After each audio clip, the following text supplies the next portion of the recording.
Are you ready? High voltage is upon us. Join our hosts, Chris and Shaun, while they turn up the voltage. Welcome back to the Dadnarok podcast. This is Shaun. And this is Chris. Hey, we're here once again with a very special episode of the Dadnarok podcast. We're doing a live video as well, so it's also kind of a Dadnarok high voltage. Should we just get into it? I don't like to keep guests waiting in the proverbial. in the green room, yeah. No, we have both Zach and Josh from the Midwest Meltdown here joining us. Let's go ahead and bring them in here. Hey guys, Hey, what's going on, guys? This is Josh. Hey, welcome. Yeah, thanks for joining us here. This has kind of become our thing. You know, once a month we kind of like bring another podcast on, interact, and just kind of BSing with them. It's kind of have a good time. It's been a lot of fun. I will say we kind of started to do that as well, and it is by far way more fun, I think, than just talking to each other for 40 minutes long. Yeah, that's true. Me and Chris definitely get tired of each other. Yeah, I mean, Josh and I have been talking to each other for like 14 years. Right. So, like, we really got to try to spice it up a little bit. Well, there's a lot less preparation and everything. It's just more like, we have an idea where we're going to go with it, and we're just going to ride the train to see where it happens. Oh, yeah. Great. Exactly. Now, our shows are fairly similar. We're technically in the I'm in like the Midwest South. Kentucky is like claims both at the same time, but and Chris is in Ohio. Where are you guys at in the Midwest? I am in Wisconsin, just north of Milwaukee. Okay. And Zach actually moved away. Sad story. I was going to say, he moved, didn't he? He's no longer a Midwester. Yeah, well, okay. So I still Midwestern at heart. Grew up and lived in the same area as Josh. We went to the same high school. But then within the past 2 years, I had packed up everything and moved on down to Raleigh, North Carolina. Hey, for work. So big career switch. So unfortunately, I had to leave my buddy behind. And are you in the RDU area? I am, yes. I'm like, I think we're probably about a half hour ish away from the airport, maybe a little less. Okay, yeah. See, I lived down there for a little while. I lived down in just north of Raleigh. So I lived actually on Six Forks Road down there, right off the Beltway when it was still being built. Mm-hmm. And then when I was in high school, I was up a little further north. About I'd say 20 minutes from the Virginia line, right off 85. Oh wow, okay. So you're pretty up there then. Yeah, so I'm familiar with that area. So I mean, just it's fun talking to other people that are down there, just because it jogs a lot of my own mememories. Yeah, welcome to the Kakalaki podcast. You worked at a Food Lion for a bit, didn't you? I was a manager at a Food Lion down there. Shopping at the Food Lion yet? Or Harris Teeters, or all those. The Harris Teeter. That was probably the funniest thing I think I saw when there's two things that three things, sorry, when we came down here. One was the Harris Teeter that we thought that's got to be just the most southern grocery store name I think we've ever heard. The next was Bojangles. Bojangles, yes, the chicken and the seasoned fries. I was like, if you don't say that in a southern accent, like it just doesn't work. And then the other one was Biscuitville. I don't think you told me about Biscuitville. It's basically a fast food chain. They're only open for like morning type thing, like morning and like slight afternoon. Yeah. But I remember I like looked up on Matt because I wanted to see like apartments and then like what areas were near. And yeah, the place is called Biscuitville. Probably some of the best service ever. Food's actually pretty good too. Like actually not too bad. But I was like, that's just so south. Biscuitville, North Carolina. Yep. I feel like there's got to be a place somewhere. It just fits, right? Yep. We've had Piggly Wigglies here in Kentucky. I don't think any of them are open anymore, though. Oh, really? Pretty southern chain. Let's all head down to the Piggly Wiggly. I honestly thought that was. I had only seen them in Wisconsin because I've been like a fair amount in other states, and I've only seen Piggly Wigglies in Wisconsin. So that is surprising me. I think it's like an IGA almost. Just independent little grocery stores. Right. Oh, okay. I know Kroger's eaten up a bunch of those kind of mom and pop grocery stores in the Midwest. They're spreading like I was going to say virus, but try not to say that anymore. Trying to take that out of my vocabulary. that used to be what we say to spread the show. Yeah, we're going to spread the Dadnarok virus. No, we don't want that anymore. Spreading like rats under your deck. God, there we go. That's what we can use. Oh, that's awesome. So we're doing a little cross-pollination here. You guys are here for anyone listening to our show that may not necessarily be familiar with the Midwest Meltdown. Could you guys tell us a little bit about your show? Sure, Josh, go ahead. Yeah, so we, very long story short, so because Zach had moved away, before that he actually lived in Illinois for a while, and I was still in Wisconsin, so we had to talk on the phone a bunch. And so it was literally, the stupid thing that two friends always say, like, oh, this would be a podcast. So we decided to do it, and we're like, well, we have to pick some sort of subject matter to kind of center around to have some sense of direction, even though we get very tangential a lot. Right. So we're like, we both play a ton of video games. And so we decided to kind of, it's not necessarily news or reviews or anything like that, but we kind of just a podcast about video games for the love of video games, essentially. And anything else. So if anything crazy comes up, we'll talk about that, or we'll talk about games, or talk about neither, and just, shoot it around talk about how each other, like how we walk through like a field of mines or something. What was that episode? Minesweeper? Oh yeah, I have like an active mine site by my apartment. Oh, what? So you walk by it, and this is why I just moved, right? And there's like the estate trail. There's a paved trail. I'm like, I'm gonna take a walk. And I'm walking, and I just look to the right, and it's just this kind of ravine. It's like, warning, active mine site, do not enter. And I was like, what the hell? Like, nuh-uh. Like, because my brain sensationally went to like landmines, and I was like, all right, it's probably like a geological. I'll be picking up big rocks and chucking them. It's probably a geological mine, I guess.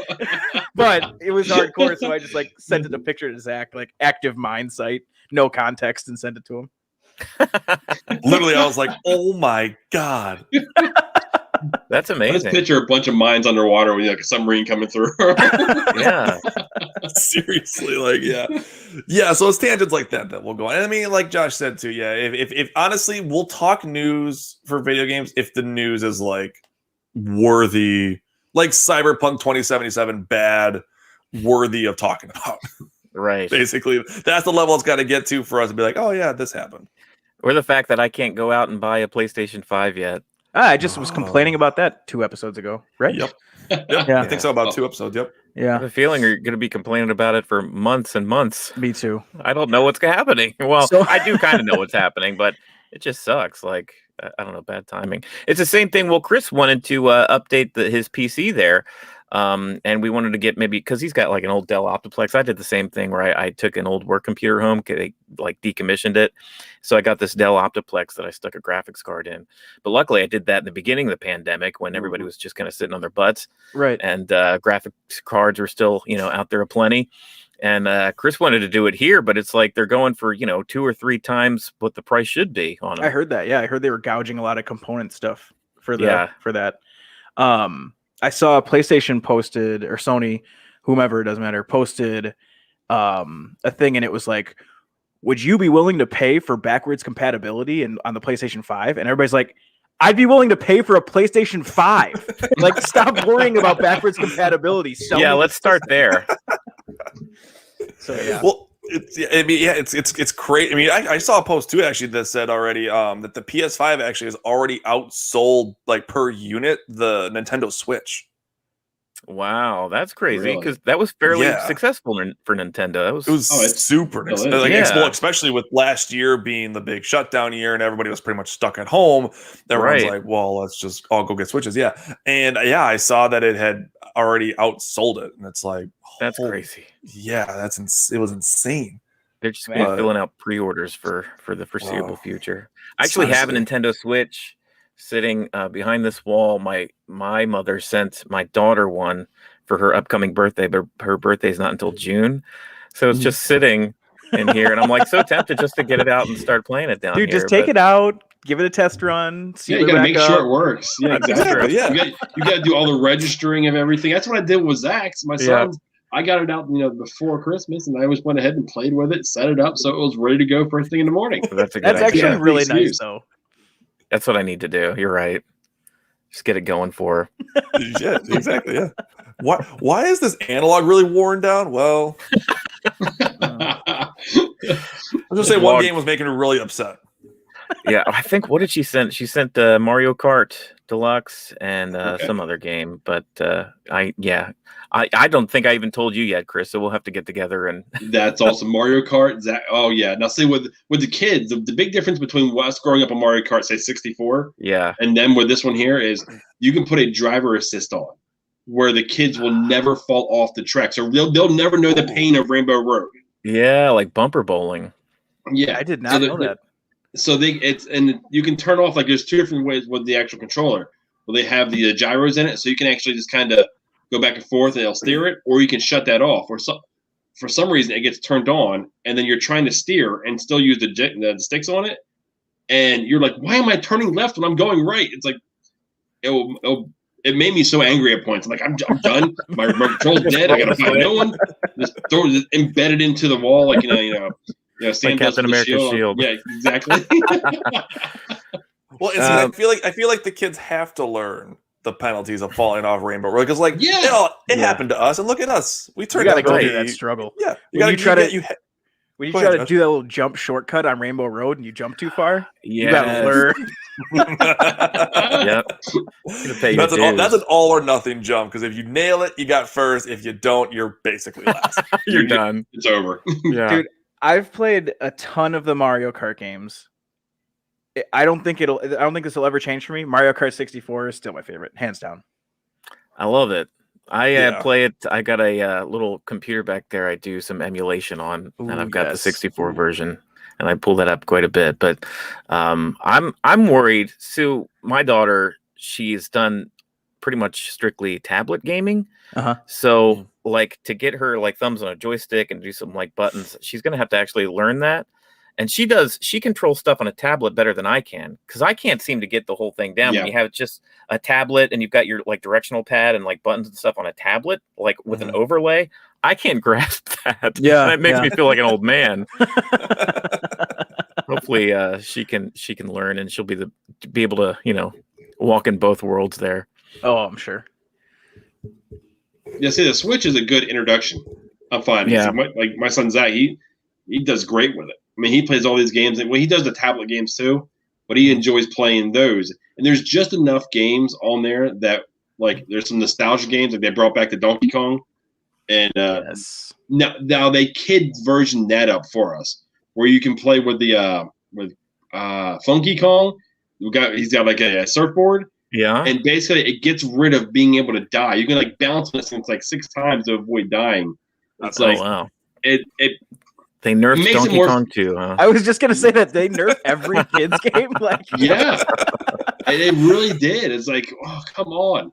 Now, making it too soft on these kids. They are. Exactly. They gotta learn the hard way. They gotta be stuck on a level for like 2 days and be so fed up with the game.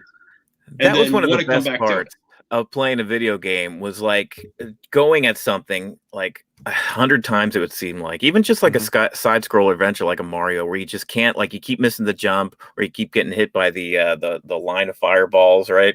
You're at the Bowser's castle and you just can't do it, and that time you finally make it and you get there, and then you end up dying, right afterwards, and having to go back anyway. But like that kind of stuff, that's what made you like keep coming back, keep trying. Well, it was one of those like, oh, sorry, Chris, go ahead. No, you're good. No, go ahead. I was just saying, like, it's kind of one of those, like, it's insane, because when you do accomplish it and you finally get through, like, say, that level, it's not even like a sports celebration, like throw the gloves up type thing. It's just like a sit back in the chair, like, oh, finally. Yeah. It's like really just like you don't want to kill yourself anymore or something. Yep. Yeah. All the tension just kind of like leaves, and you're like, okay, I can move on with my life. Yep. This Switch put out that new Mario Superstars, and they had like 3 different versions of Mario on it. And Zach got it for Christmas, and I picked it up immediately because I went right to Mario 64. Yep. And I forgot how much of a pain in the butt and fun that game really is. Definitely when you're dealing with like one of the first levels is like you're actually racing a penguin down an ice slide. Oh my god, that was tough, dude. Yeah, or you're carrying a penguin down all these like fights and things and not losing the penguin to get it to its mouth. I was getting so frustrated because I couldn't get this damn penguin down like 3 flights of like, slides and things. Yep. I think I was stuck there for like 45 minutes. I'm like, why am I having so much difficulties with this? When you first pick up that baby penguin, like you have to just chuck it off the cliff. Like that's the first thing you do, because you find it right near a cliff, and Mario just picks it up. The first thing you got to do is it's satisfying. Just throw it. It is very satisfying. All right, good. We've established the relationship. I don't like you. All right, let's do this. So speaking of video games, if you guys listening haven't picked up on it, Midwest Meltdown and Zach and Josh, they talk a lot of video games, a lot of other stuff too. But that's something that we wanted to talk to you about. We had a show pretty early on that was dedicated towards video games that you and I grew up on, Chris. Just memories of like Resident Evil and opening up PlayStation games and stuff. But so for you guys, you two, Zach and Josh, what are like your earliest video game memories? Like, what's the console that brought you guys to video games? Yeah, so mine is the Commodore 64. Actually. Wow, that's old school. Yeah, my parents, I didn't know I literally had 3, 4, I don't know.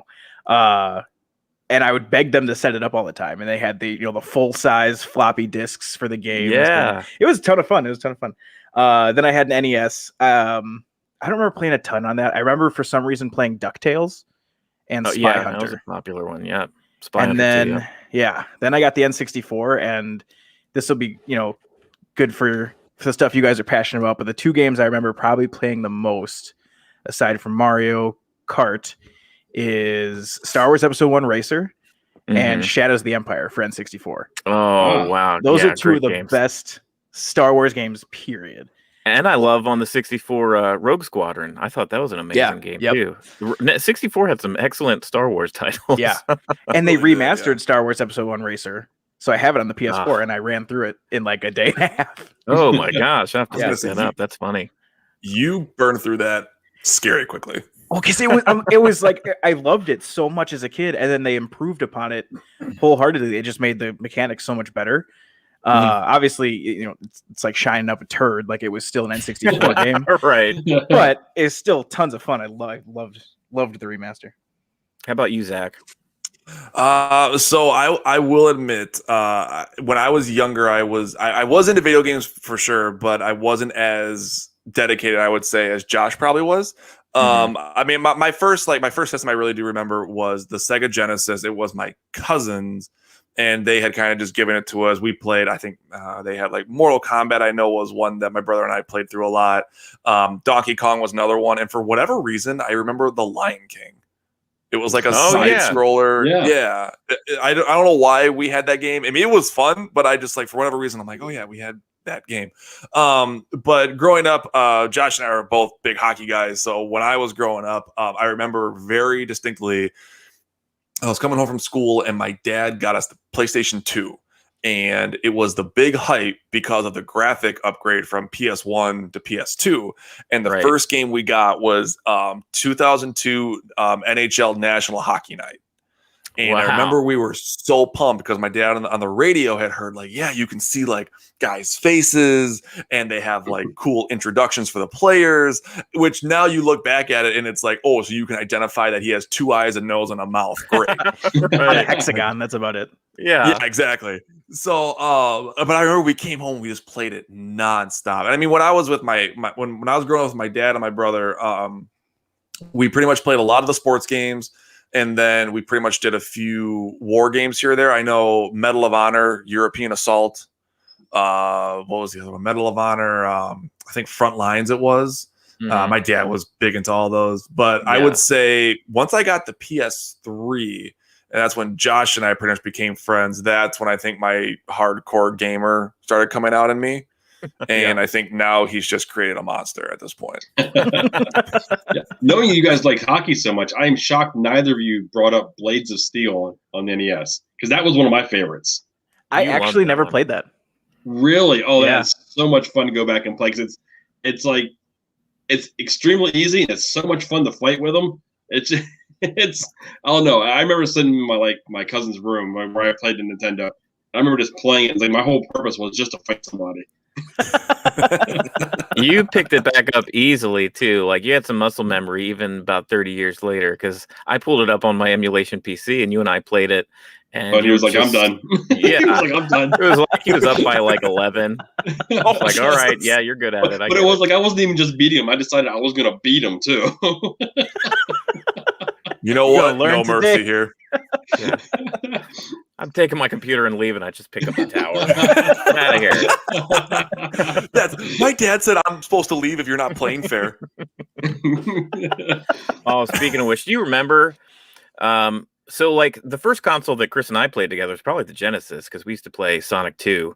You were Sonic, I was Tails, so I was just kind of dragging ass behind. But do you remember like playing with your younger brother Danny, and we would play, I don't know what fighting series, it had to be like a Mortal Kombat or something, or maybe a Street Fighter, or maybe Tekken, something along those lines. But how mad you used to get at him because he used to beat us all the time, and you were like so mad because, man, you're just smashing buttons. You don't even know what you're doing. You're like, you're not even doing moves. You're just smashing buttons, and he used to kick our ass, man. Dude, I will suck at fighting games. Wait, Josh, do you really? I thought you loved Mortal Kombat though. I love it. Like I think it's awesome. Even the movie, You the can original enjoy movie, something and suck at it at the same time. Yeah, the original movie, even though it's bad, is good, and I love it. Yes, yes, I agree. Yeah, but no, I personally like I would get my butt whooped every single time against probably everybody. Oh wow! The only fighting game that I was decent at is because I had it and played it a lot was Ninja Turtles Tournament Fighter for Super Nintendo. But even that, I played that recently, and I have to set it on the easy mode. I'm just not very good. Yeah, no, I got pretty good at controllers because there's a lag from the Bluetooth. I'll just blame it on that. Yeah, I got pretty good at Soul Calibur on the Dreamcast because I owned it. Okay. But that was really the only one I was good at, and I'm just not good at those type games. I enjoy watching them. Like I'll sit back and watch someone play it, but I can't play them very well. Some of the like competitive stuff that you see with those fighting games. Oh my god! Like, holy crap! Oh, like esports, like tournaments. Yeah, the Super Smash Bros. Melee in particular. I've watched a few of those competitions, and it's just like. Actually, one of my buddies that I met in Illinois competed in like tournaments locally from time to time, and kind of traveled from state to state. And I mean, he would kick all of our butts, like no problem at all. But yet he'd go to these tournaments and place like, you know, in like 50 people, he'd be like 30th or like 25th or something. We're like, oh my god, dude! Right, just the stuff you have to memorize is crazy. Yeah. And I can't follow those games. It's hard for me to know what's really going on. Like, I haven't even played them. I'm like, how did I, what? Yeah. You're showing your age there. There's just so much happening on screen. What am I paying attention to? Oh, the colors. What's happening? Let's go and give a kid a seizure. It's ridiculous. It's got to be like you probably take place in like one of those Geico commercials where it's like when you become your parents when you're like buying a home. And that would be, see, that'd be like that where you're looking at it. It's like, what is this game? It's like, all right, well, this is called a new video game, it's a new fighting game. Like I said, I mean, I can't play anything on a tablet besides like little puzzle games. So I feel my age here and there. I don't think I can either, though, to be honest. Yeah, maybe. Well, you know, I'm not playing Roblox a lot. Remember how difficult it was for the Joy-Cons from like walking and then controlling where you're looking? It's kind of like that for the kids. It was like when we went from just a normal directional pad to like PlayStation and the Xbox, where you had the two Joy-Cons and then you had to walk and then control where you were looking so you'd walk in the right way too. Yeah. So I think it's kind of that type of mentality. It's just we're not trying hard enough to figure it out. We were dedicated then, not so much now. We had a lot of time on our hands back then. But even now, I will play. My daughter, she hops on Roblox, and I have to play it on the PC. When I do, I just hook up the controller. So I'm, using the the little 8-bit controller I've got. And she plays on her tablet. But well, speaking of which, so like parents and like early memories with consoles you used to have.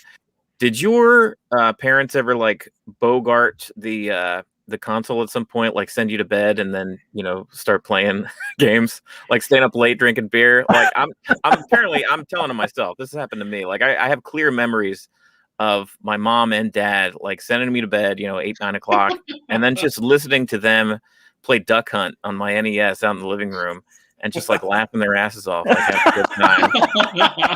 Like they couldn't wait to send me to bed. How did I not know this story? Yeah, well, this is before you even. This is even when my dad was in the picture, and just like, you know, that Nintendo Zapper, that thing was awesome. That never no. So short answer is no. They wouldn't do it with. They wouldn't play without me. My dad never really played much. I mean, a little bit here and there. The game he plays the most is he'll play Wii Sports when it, you know, it's like a family thing. We'll play. Oh yeah, but obviously that came later. But my mom and I used to play Mario Kart a lot, actually, because she was off during the summers too, and so we would like get up and like rage on some Mario Kart for little bits, or play. She would like quote unquote help me play Shadows of the Empire, actually. So like she would play with me, but no. Short answer is no. They never played without you. That's good. I would say no, partially. Kind of along the lines with Josh. My mom, I don't think rarely if ever played video games with us. My dad, though, like I said, was we would, my brother and I would love to watch him play, especially the war games. So like all the Medal of Honors, all the Call of Duties. I know one in particular, I think that he actually may have played, I think a few times after I'd gone to bed, was SOCOM US Navy SEALs. Mm-hmm. It was a third-person shooter, and it was, I mean, he loved it because it actually came with a headset that you plugged into the PlayStation 2 or PlayStation. Yeah, it was a 2, and you could actually say commands, and they would like respond accordingly, like open fire, they'd fire at will or something. So I remember plenty of times he'd be playing that, be like hold position, or like I'd hear him like fire at will or something. I'm like, is he still down there playing? Dad, shut up! I'm trying to sleep. This damn thing didn't hear me. Stupid microphone's broken. But no, yeah, I think other than that though, normally it was like I'd watch him play. If I was falling asleep, he'd send me to bed, and then he'd be like shortly afterwards. Of course, I don't want to like miss something in the game that he's playing. So because I'm watching, I don't want to miss it. If I'm not missing an episode of this, I don't want to miss the season finale. So yeah, it's like crazy how much like watching other people play video games has become such a big industry in and of itself. Like how many YouTube channels are dedicated to just like let's play, and Twitch. I mean, Twitch was like a whole new app just for that, pretty much. I honestly, I kind of wonder why this is, and Zach and I never really talked about this personally or on the show, but I don't know why that's the case. I mean, personally, like if my girlfriend and I were playing, I was just telling her this yesterday. I was like, we look for games that we can play together, and I'm like, I have more fun on games we can switch off because I enjoy watching you play too. Right. That's about it. Like if Zach and I were sitting, I'm not gonna freaking watch him play video games. Like I want to play something. So I have no idea why this became such a thing, honestly. Well, the most recent Star Wars game, the one I can't think of Fallen Order. Yeah. I don't have a system anymore. All I have is the Switch, and that's technically my son's. So I mean, I wanted to watch it. I wanted to see it being played. I'm so far into that world, and knowing that it was like there was connective tissue within it. Like I wanted to know what was happening. So there was one guy on YouTube that put out like a 30-minute, show of him playing it all the way through. I was like, what? I sat down just like I'd sit down to watch a sitcom in the evening, and I just kind of put it on and watched him get through it. Yeah, I was like, okay. Yeah. That's what I ended up doing too. Is I don't sit down and watch people play like first-person shooters or whatever, but like if there's a game that's out that has like an actual story to it, like Resident Evil, like a Spider-Man, like a Star Wars game that has a narrative, and if I don't have the money and or / correct system and or whatever reason I can't get a hold of that particular game, that's when I'll just like turn on a YouTube video and watch this guy playing like 20-30 minute increments and kind of watch the story. Sure. That's what I've done. Redigest story components to games. So I really enjoy YouTube and the internet for that. Like my favorite series is Mass Effect, so Some of the cutscenes and cinematics are so great. I'm like, you know what? I want to relive this again. I don't have 100 hours to play through all the games, Right? So I'm gonna go look up those cutscenes. That I do like that a lot. They're coming out with the remaster, and I don't know if I want have it time. so bad, but I don't have this. That's my favorite. Like of all the game series, that original 3 of Mass Effect is by far my favorite series of games, and the second one is my favorite of the 3. Yep, same. And except my favorite is actually the third one. Unpopular opinion. One. Yeah. Really? Yeah. A lot of people were really down on the way it ended, but I didn't have the same opinion. I didn't I love like Mass Effect 3. I didn't hate the ending, but I was like, you know what? It was just kind of okay. We're good. It felt fully formed. I remember getting so hyped over the trailers as it was coming out. Really, the only thing that ruined Mass Effect 3 for people was the ending. Mm-hmm. The entire game that led up to that ending was just incredible, and like the soundtrack. And the ending didn't ruin it for me, so I'm with you. I love that whole trilogy. Now, I had never played Mass Effect Andromeda. Chris tried. Andromeda was, oh my god! I put an hour into it and quit. Oh no! I was so pumped. I pre-ordered it. I was at GameStop. I got it. They actually released it early for me. I went and picked it up. I was like, I'm gonna go play it. I took the next day off work, and I was playing it. And I'm like, Then there was a point where I started forcing myself. I was like, okay, I will like this. I will like this. And well, no, I never did. Never happened. I found out if I put it down and never come back to it, it means I have no want to spend my time playing it. Yep. Yeah. Yep. I was in the exact same boat. I tried trying to get into it, but because I was like, I just want more Mass Effect. But now I can just wait a month and we're good to go. Right. For the record, Chris was just like you actually. So Josh got me super into the Mass Effect series. Actually, in our last episode, I talked about how I actually let him down pretty hard and I played Mass Effect 2 first because he just told me to skip number 1. And again, this was before I was super diehard, so I basically just went. I was like, all right, game starts. All right, let's just get to the end as quickly as possible. Final mission came, and I killed like over half my crew, basically. Dude, yeah. It was really bad. I'm sitting there, I'm watching him do it, and I'm watching all these characters die that I like have this like emotional connection to, and it's like people are dying, crashing, getting the jet, and I'm just like, what the hell is your problem? I would say my one regret on character that I wound up killing him myself was Rex. I was like, man, I wish I kept Rex around. But yeah, I took the road where there was an argument taking place. I don't remember exactly who it was between, but I remember I stepped in the way, and you had that fast trigger, the right button, and I decided to hit it, and I just went boom, and just dropped him. Jeez, I'm getting so hyped now for Mass Effect to come out again because this is the stuff I love about this game. I actually have the Renegade symbol tattooed on my leg. Oh, so oh, nice. Yeah, he's that diehard. Yeah, See, there were times where I wanted some of the N7 merchandise that was out there, like the jackets and backpacks and stuff. Yep. Getting that N7 logo. I had a shirt. Yeah, I had an N7 shirt. Yeah. Oh man. I will say this. So Chris, like you said, I actually went then with Josh getting me into it. I actually did get Andromeda. And Josh, I don't think I ever told you this. So I got home. I was pretty much hyped like you, Chris. I was like, all right, you know what? I'm gonna love this game. Like I really think this is gonna be good. I plug it in. I throw it into my PS4, and the opening cutscene starts. Where they're flying in the ship, and there was no sound. There was none. And at first, I thought, "Ooh, building tension. All right, nice." Right. Yo, you did not tell me this. Yeah, so I'm sitting there waiting. I'm like, ooh, all right. Like they're flying in outer space, no noise. Nice. Yeah. So all of a sudden I see mouse start moving. And I'm like, oh, the volume. Something wrong on my TV. So I'm checking the sound bar. I'm checking the volume of the TV. Nothing. No sound at all. So I was like, huh, that's weird. Hit the PS button. Boom. Main menu came up, all the sounds and everything. So I'm like, this is not good. Was it before you forgot to turn your TV back down? Yeah. Ears are bleeding. The whole house was just like, all the way up. The neighbors were woken up then. Well, at least you check the easy things first. I've got a bad habit of checking all the hard stuff before checking the easy stuff. Opening up the PS4, making sure, hey, is everything all right?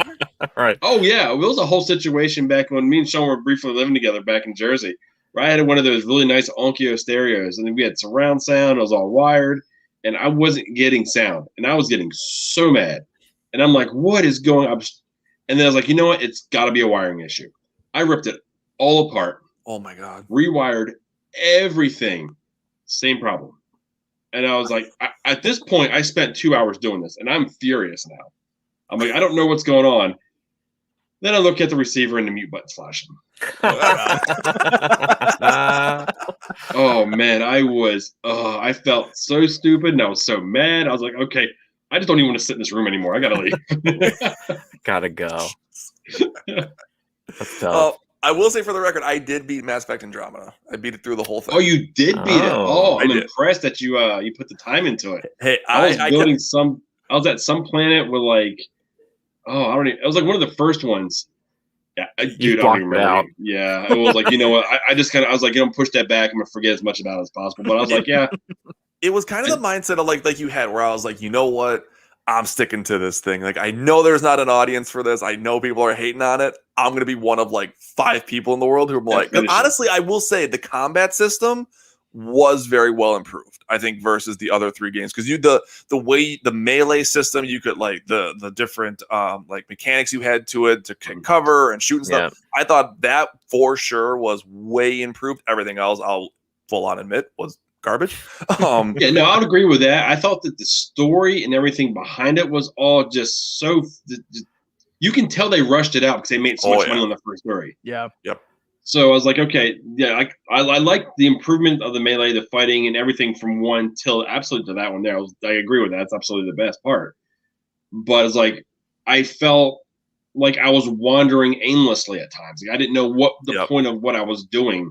Or those things I couldn't do because I didn't do other things. It didn't feel like there was any clear path.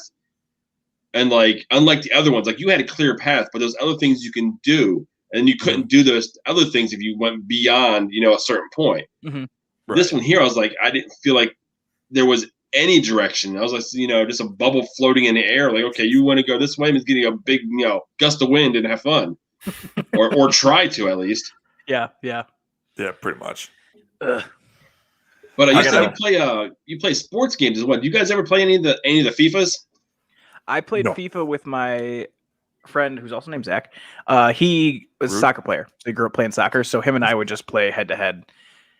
Oh, I love playing those games, but for me, those games they're the ones I will lose hours playing. Like I've got the FIFA 20 for the Switch. Mm-hmm. And I'll sit out there and I'm my own player, I'm developing them through the MLS or whatever into the academies, or I'm getting traded around, which is fun. And if I'm playing it consistently, I'll get amazing at it. Like the crossing, the head, directional kicks, curving, the works. Mm-hmm. But if I put it down for a couple weeks and come back to it, I forget everything. That's one of those games that you can't just put down and pick right back up. Yeah. I think people don't realize how hard those soccer games actually are. Yeah. I lost all the time, but it was still kind of fun. I mean, like it was exhilarating to score because I never did. Yeah, it's so hard to do when you actually I found myself, I'm sitting in my chair and I'm not sitting back relaxing playing them. I am full forward leaning into the TV. And like if I make a bad pass, I get mad at myself. Like I would get mad if I'm watching the Columbus Crew playing. Yeah, I'm like, dude, what were you thinking? I'm like, and finally when I put one through, it's such an exhilarating moment. Like thank God. You idiot. Well, video games on the horizon. What are some video games you guys are looking forward to that's set to come out here? Video game dates. I used to work at a GameStop, so video game release dates was always like a pretty fluid, shifting thing. Having to break the news that, this thing that you thought was coming out this month, it won't be until October. Actually, it'll be next year, next March. So you're in the movie theater industry. Yeah. So, these days in the COVID environment. What's on the horizon that you guys are looking forward to? So we have been playing a lot of Call of Duty, Cold War, and they kind of come out with installments for multiplayer. So that, and actually a new one comes out in 2 days. So we're excited about that. Mm-hmm. From my standpoint, aside from Mass Effect, 'cause that's literally all I've been looking forward to. The next Resident Evil game I'm excited about. Village, yes. Yes. So very pumped about that. I on purpose know absolutely nothing about it aside from the few things I see, because for games like that, I'd rather just go in completely blind and just digest it, be surprised, and all that stuff. So I truthfully don't even know when it comes out, but whenever it does, I'm looking forward to it. I know they just released a demo. It was like a limited demo where you only had a half hour to play it, and the demo was only playable for like a period of 8 hours, and then they took it offline. Oh. That was just a few days ago. But I watched a YouTube video of somebody playing the demo, and I'm probably going to check it out on YouTube when it comes out because I'm, too chicken to actually play it myself. The older I get, man, the weaker like I am when it comes to like horror movies and all these like jump scares. Yeah, it's scared the living crap out of me. I can't handle it anymore. Yeah, and you and I can't even watch movies, so let alone like when you're immersed and you are the character and it's jumping out at you. Like, oh no, I can't do it anymore. Well, it's like watching that video and the spider jumps to the screen. You about crap your pants, Yeah. Hey, I'll say that I played Resident Evil 7 for 10 whole minutes in VR. Wow.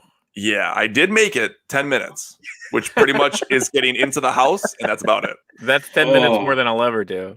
I just said what I said, but I would love to do that. I mean, I've got my own little Oculus headset, which is fun, but it's terrible at the exact same time.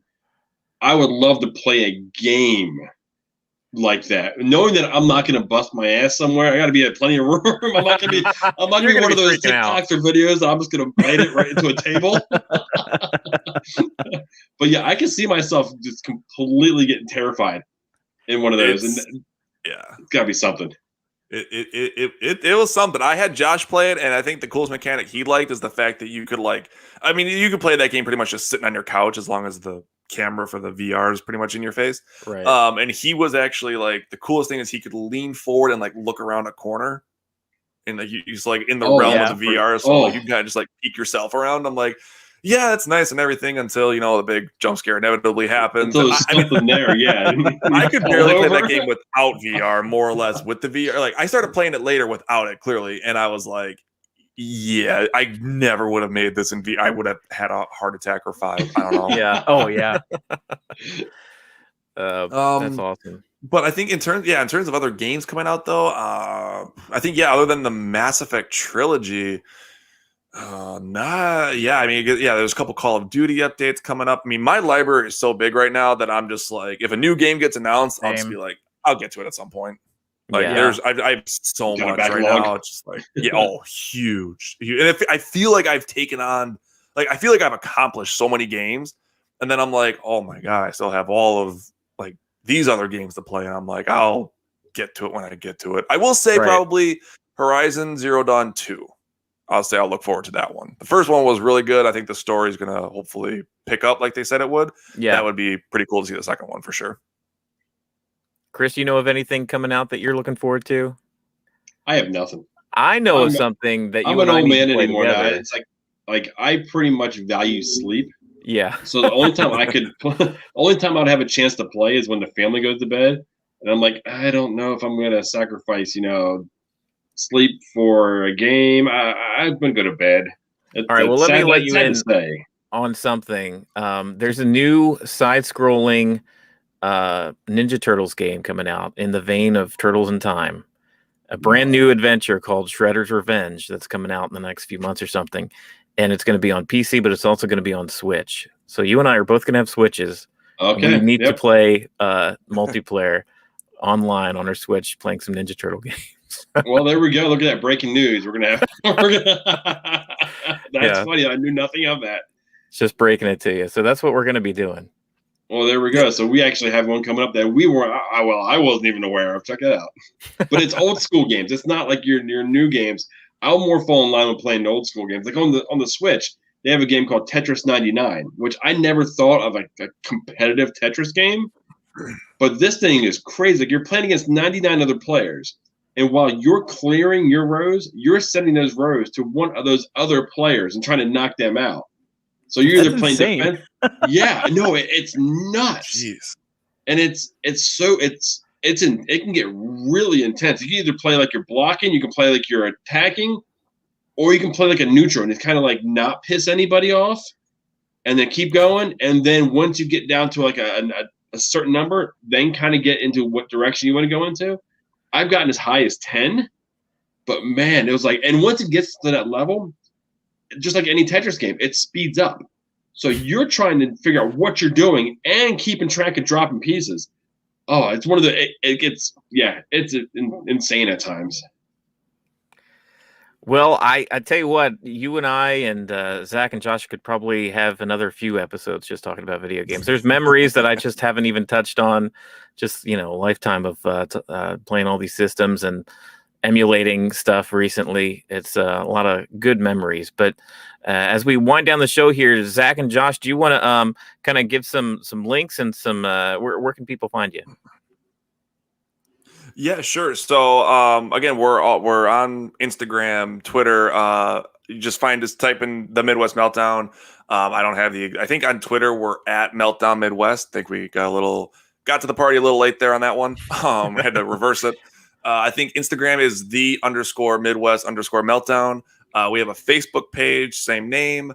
We have a YouTube channel that I try to post some videos from time to time. Sometimes we'll do some live streams. You can find us on Twitch, or find at least me on Twitch at Zach_Meltdown. Spotify, Apple Podcasts, pretty much anywhere you get your podcast, we're probably going to be there. Nice. Just a heads up, YouTube is very addicting. So if you start putting out videos, I'm just going to give you a little warning. Yeah. It's a bug. We caught it. We just haven't been cured. Chris is all about those analytics, and YouTube. You could go down a whole rabbit hole with that stuff. Yeah, I'm a fantasy baseball guy, so I'm a big numbers geek. Okay. Oh yeah. I will say I just started getting into like the Share Factory on PlayStation, so I've been taking some of our game broadcasts that we've done and try to like edit them down and stuff. Yeah. And it's insane how I do like a 30-minute video that I have, and I'll do it for like, I'll edit it all the way down to like 2 minutes, but it takes me like an hour to do. I'm like, I got this. Yep. It's a lot of editing. Yeah, no, it's I agree. A time suck. Yeah. Well, excellent. Well, guys, I appreciate you hopping on and joining us today to talk about, video games. But I invite all of our listeners to go and check out the Midwest Meltdown, find them anywhere podcasts are put out into the world. But as far as Dadnarok, we are Dadnarok. We're on YouTube. We do an after show each and every Friday at 10 p.m. Currently doing the Falcon and the Winter Soldier. That's the finale for that is coming up this Friday. You can also find us at dadnarok.com. We got links to our shop at TeePublic. And we'll put this episode out here in audio form here shortly. Okay, well, like we say every week, so we see you next time. Go ahead and keep it cheesy. See ya.